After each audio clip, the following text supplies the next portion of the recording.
дар мавҷ барномаи иттилоотии хабар.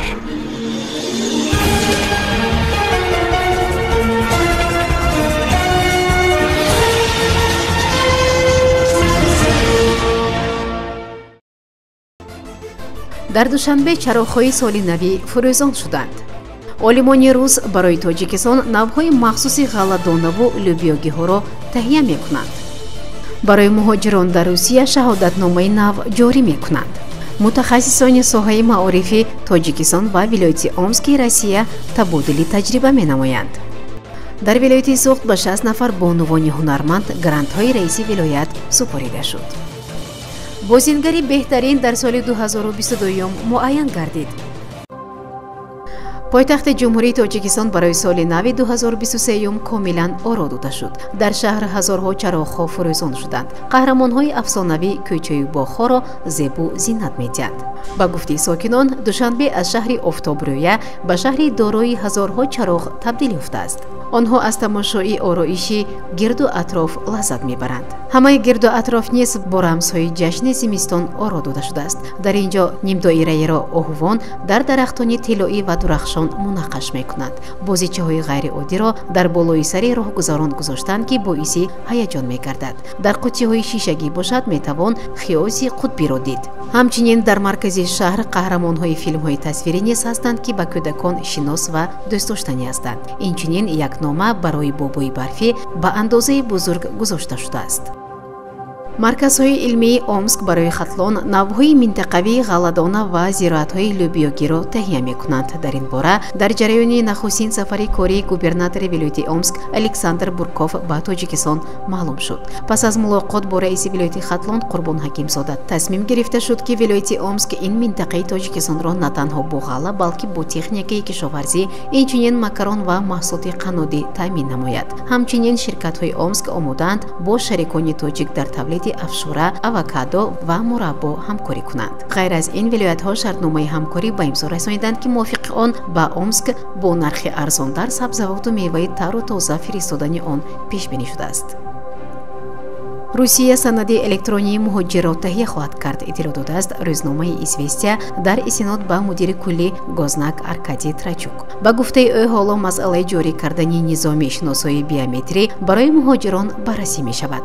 Трачук қайд кард, ки сухан дар бораи низоми электрония меравад, ки шабеҳи госуслугӣ аст, аммо дар бораи чӣ гуна шаҳодатномаи нави электроние дар қаламрави Русия кор мекунадро Сарраёсати муҳоҷирати Вазорати корҳои дохилӣ пурра маълумот хоҳад дод. бояд гуфт, ки лоиҳаи мазкурро Вазорати корҳои дохилӣ дар ҳамкорӣ бо Вазорати рушди рақамӣ роҳандозӣ карданд. Трачук таъкид намуд, ки ширкати Гознак дар ин лоиҳа нақши ташкилоти хидматрасониро мебозад. лоиҳаи нав бояд тамоми хизматрасониро барои шаҳрвандони хориҷӣ соддатар гардонад. дорандаи шаҳодатнома ин нафарест, ки дар бораи ӯ тамоми маълумот ҷамъоварӣ шудааст: ному насаб, иҷозатномаи кор, шиноснома ва суғуртаи тиббиаш, гуфт мудири кулли Гознак. вазорати маориф ва илми ҷумҳурии Тоҷикистон дар якҷоягӣ бо вазорати маорифи вилояти Омски Федератсияи Россия ҷиҳати рушд ва вусъат бахшидани ҳамкорӣ дар самти табодули донишҷӯёну омӯзгорон, омӯзиши таҷрибаи якдигар, анҷом додани корҳои муштараки илмӣ таҳқиқотӣ, фаъолияти паркҳои технологӣ назди муассисаҳои таҳсилоти олии касбӣ, омода намудани мутахассисони варзидаи соҳаи омӯзгорӣ тадбирҳои судманд меандешанд. зикр гардид, ки миёни муассисаҳои таҳсилоти олии ҷумҳурии Тоҷикистон ва вилояти Омск созишномаҳои ҳамкорӣ ба имзо расиданд, ки дар доираи онҳо дар мактабҳои олии вилояти Омск зиёда аз 100 нафар шаҳрвандони ҷумҳурии Тоҷикистон таҳсил мекунанд.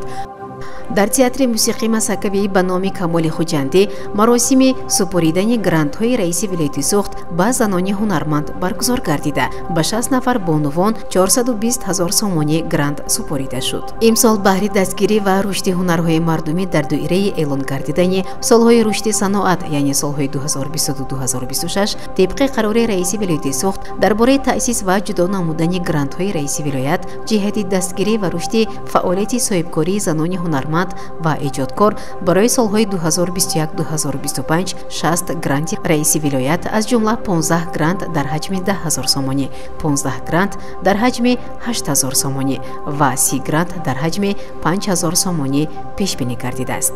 ба комиссияи грантҳои раиси вилоят 104 адад лоиҳаҳои дархостӣ барои рушди ҳунарҳои гулдӯзӣ, қуроқдӯзӣ, армуғонсозӣ, адрасбофӣ, қолинбофӣ ва амсоли инҳо ворид гардида, беҳтарин лоиҳаҳои ба комиссияи грантҳои мақомоти иҷроияи ҳокимияти давлатии вилоят пешниҳод шуда дастгирӣ карда шуданд. занони ҳунарманд ният доранд бо истифода аз маблағи грант фаъолияти коргоҳи худро васеъ ба роҳ монда, аз 10 то 20 нафар занону духтаронро бо ҷойи кор таъмин намоянд.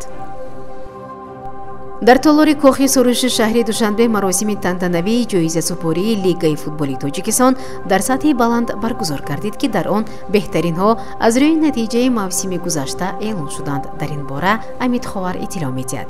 дар маҷмӯъ дар ин рӯз ғолибон аз рӯи 15 номинаи лигаи олии тоҷикистон, чемпионати кишвар миёни дастаҳои лигаи якум ва чемпионати тоҷикистон миёни дастаҳои ҷавонони лигаи олӣ маълум шуданд.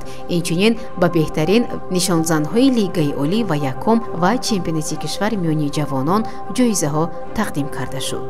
беҳтарин бозингари лигаи якум Худойдод Узоқов, беҳтарин мураббии лигаи якум Тоҳир Мӯъминов аз дастаи футболи Кӯктоши Ноҳи Рӯдакӣ интихоб гардиданд.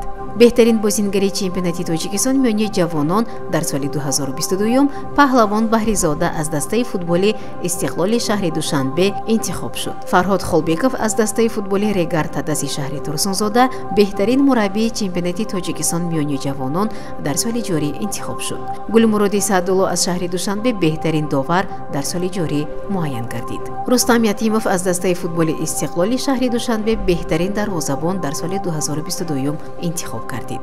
Аҳдам Назаров аз дастаи футболи Истиқлоли шаҳри Душанбе беҳтарин ҳимоятгар дар соли 2022 интихоб шуд. Тоҳирҷон Тағойзода аз дастаи футболи Хатлони шаҳри Бохтар беҳтарин нимҳимоятгар дар соли 2022 дониста шуд. Ҷаҳонгир Эргашев аз дастаи футболи Хуҷанди шаҳри Хуҷанд беҳтарин ҳамлагар дар соли ҷорӣ гардид.